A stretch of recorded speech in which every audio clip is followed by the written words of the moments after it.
اعوذ باللہ من الشیطان الرجیم بسم اللہ الرحمن الرحیم رب اشرح لی صدری ویسر لی امری واحلل عقدۃ من لسانی یفقہوا قولی۔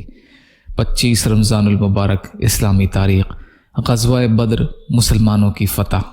قریش مکہ نے مدینہ پر حملہ کرنے اور ابو سفیان کے قافلے کی حفاظت کے لیے 1000 پر مشتمل لشکر اور جنگی سامان سے لیس ہو کر میدان بدر میں پانی کے چشمے کے پاس پڑاؤ ڈالا۔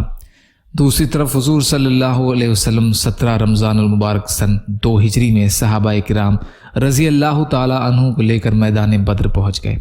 مسلمانوں کی تعداد 313 یا کچھ زائد تھی۔ ان کے پاس صرف 17 اونٹ، 2 گھوڑے اور 8 تلواریں تھیں، مگر مسلمان اپنی تعداد کی کمی اور بے سر و سامانی کے باوجود شہادت کے شوق میں بہادری کے جوہر دکھانے کے لیے بےتاب تھے۔ حضور صلی اللہ علیہ وسلم صحابہ کی صفیں درست فرما کر خیمے میں تشریف لے گئے اور سجدے کی حالت میں دعا فرمائی، اے اللہ، اگر آج تو نے اس مٹھی بھر جماعت کو ہلاک کر دیا تو روئے زمین پر تیری عبادت کرنے والا کوئی نہیں رہے گا۔ اللہ تعالیٰ نے آپ کی اس دعا کی برکت اور صحابہ کی جانثاری کی بدولت مسلمانوں کو شاندار کامیابی عطا فرمائی۔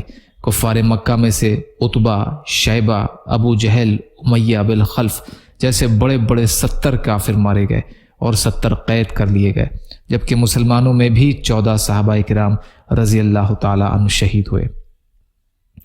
اللہ کی قدرت ایک عجیب پرندہ بے نامی ایک چھوٹا سا پرندہ ہے جو اونچے اونچے درختوں پر اپنا گھونسلہ بناتا ہے۔ اس کا گھونسلہ سراہی کی طرح ہر طرف سے بند ہوتا ہے، صرف ایک طرف سے جانے کا راستہ ہوتا ہے۔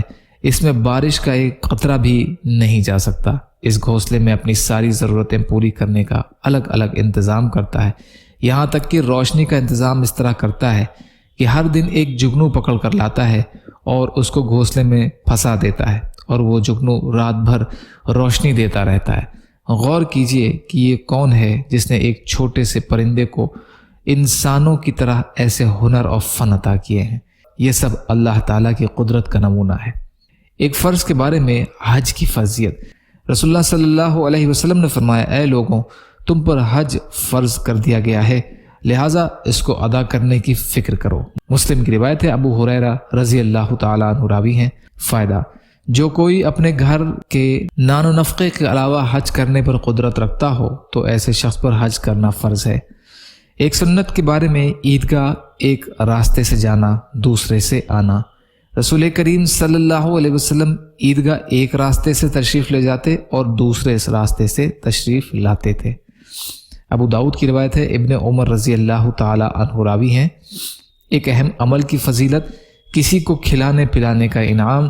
رسول کریم صلی اللہ علیہ وسلم نے فرمایا، جو شخص اپنے مسلمان بھائی کو کھانا کھلائے، حتیٰ کہ اس کو سیر کر دے اور اس کو پانی پلائے، یہاں تک کہ اس کی پیاس بجھا دے، تو اللہ تعالیٰ اس کو جہنم سے 7 خندقیں دور کر دیں گے، جن میں سے ہر 2 خندقوں کے درمیان 500 سال کی دوری ہوگی۔